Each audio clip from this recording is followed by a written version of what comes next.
Social media is complicated. It's sort of a double-edged sword when it comes to activism. It helps accelerate movements, but it also allows for an influx of misinformation and slacktivism. It's a place for people to broadcast themselves and for everyone else to judge what they're broadcasting, therefore forcing people to post about movements they don't necessarily care about for the sake of their own image, which is disingenuous and performative. But at the same time, it's a place for people to voice their opinions and bring awareness to the issues they're passionate about. That being said, I'd like to pose a question. Is social media more helpful or harmful to activism? After researching social media activism and thinking about it for every waking hour, trying to weigh out the costs and benefits and analyze all of the information I've absorbed, I've come to the conclusion that it's more helpful.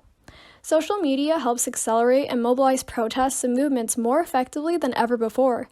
Things like the Women's March, Occupy Wall Street, the Me Too movement, and Black Lives Matter would not have been able to gain as much traction as they did without social media. The way movements have been organized has been revolutionized. In contrast to movements pre-social media, movements now have a fast growth in supporters and the ability to take care of logistics even before the first protest occurs. This is only possible due to how quickly and easily news travels on platforms like Twitter and Instagram. Speed isn't the only strength social media activism has either. Its reach is also quite astounding. Social media is not limited to one country, so if there's a huge issue in one place, social media has the ability to make the whole world aware of it. Civil rights leaders in the 1960s found that displaying the brutality of Jim Crow made white Americans seriously try to understand Black people's concerns. The horrifying video of George Floyd that spread all over the internet was an echo of this realization. A big difference between movements then and now is the amount of people the news is able to reach. Social media allowed the injustices towards Black people in America to be visible to not only everyone in the USA, but also to those all over the world, and because of this, great change followed, with even more change to come. Many people don't feel represented and tend to distrust the media. Fortunately, social media creates a situation where news is in the hands of the people.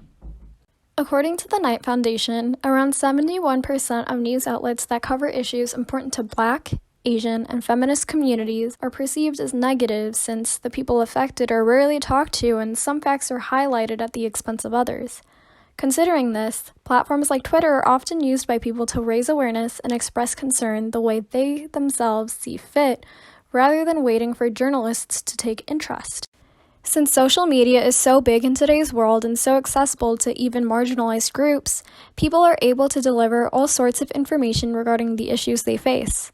In essence, social media allows people to call attention and gain exposure to the problems they really care about without needing to rely on huge news outlets to do it for them. It's true that social media activism has some problems. Movements like Occupy Wall Street and the Women's March were huge, but they didn't bring around much change. On top of this, there is the whole notion of slacktivism, where people think that lazily liking a post or changing their profile picture or just wearing a color on some particular day is enough to bring around change.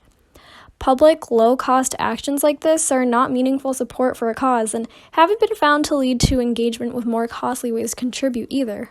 However, social media activism seems to be evolving, and the Black Lives Matter movement is the perfect example of how. Whereas previous movements presented a problem and asked people to care, Black Lives Matter displayed an issue that its supporters live with every day, and one that thoroughly shocked people. Tons of supporters online stepped up to create organized infographics and information cards and share them through social media to reach a massive amount of people and to make it easy for them to help out in any way they could. The movement had a clarity that was achieved by organizers who relied on a combination of digital platforms for collaboration, information storage, resource access, and daily communications. Above all, what has allowed this movement to be so successful is its specific demands for a better world and the sense of unity and urgency that came with them. Slacktivism and movements with no results seem to be coming to an end because, as John Moyer, a writer for The New America, stated in his piece, The End of Slacktivism, people are mad, and social media has become a promising way for them to connect with others who are mad too, and then actually do something about it. Social media has proved to be a revolutionary way for people to talk about issues to an extensive audience extremely quickly and allowing for unheard minorities to have a voice without needing to rely on the media. It has its weaknesses, but its strengths definitely outshine them.